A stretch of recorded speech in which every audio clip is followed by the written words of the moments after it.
хойшлоор байна зохион байгуулалттай төсбөө оролдоор бол хайр болчихсон гэсэн үг.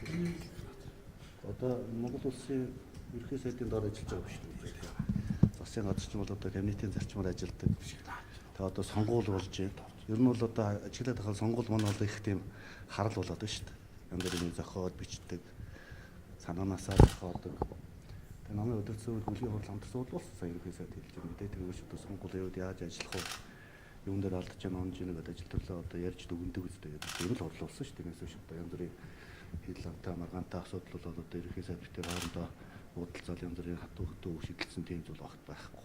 Тийм учраас амтлан тайван байцгааж хэлээ. Намын даргатай хариуцлага тооцох асуудлыг өдөртөлцөн үйл явдал дээр ярьсан болов уу? Одоо тийм асуудал яригдаг үү? Би ч одоо хэзээ хариуцлага тооцох гэж одоо цаг хугацаанд болоогүй байна шүү дээ. Чи сонгуул дуусаагүй байна. Би ч одоо сонгуулийн үр дүн гарах ёстой. Одоо дөнгөж сонгуульч 2 туршилтанд ороод явж шүү дээ, тийм үү? Танай бол эхний санал хураалтаар бол ийм үр дүн үлээгүй байсан биз дээ. Ер нь одоо ямар үр дүн гарахыг аль ч нам мэдэхгүй шүү дээ. Чи одоо сонгуул гэдэг чи одоо ард түмний сонголт. Би одоо онцгой байдлын сайдын хувьд нэг үг хэлдэм гал ус сонгуул 3 битээ ингэж янз янзаар ярьж байгаа гэж. Тэ. Монголын засгийн газар хүссэн мөн санаад байна. одоо Монголын засгийн газрын хувьцааны үн ханшны хувьд бол бас тодорхой хэмжээнд өөрчлөлтөд орж байна л та.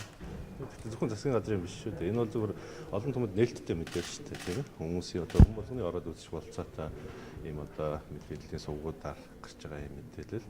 Яг нь бас манай аж ахуйн нэгж байгууллагуудын хувьцааны үн ханш ч гэсэн тодорхой хэмжээнд буурч байна.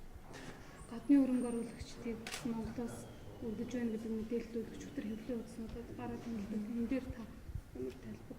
За энэ бол хэвлэл мэдээллийн байгууллага хувь хүмүүсийн хоорондын одоо өөрсдийн дүгнжил өгүүлэлт авах гэж бодож байна. Ер нь бол яг зүгээр хувьцааны үн ханш буурч байна гэж буурч байгаа.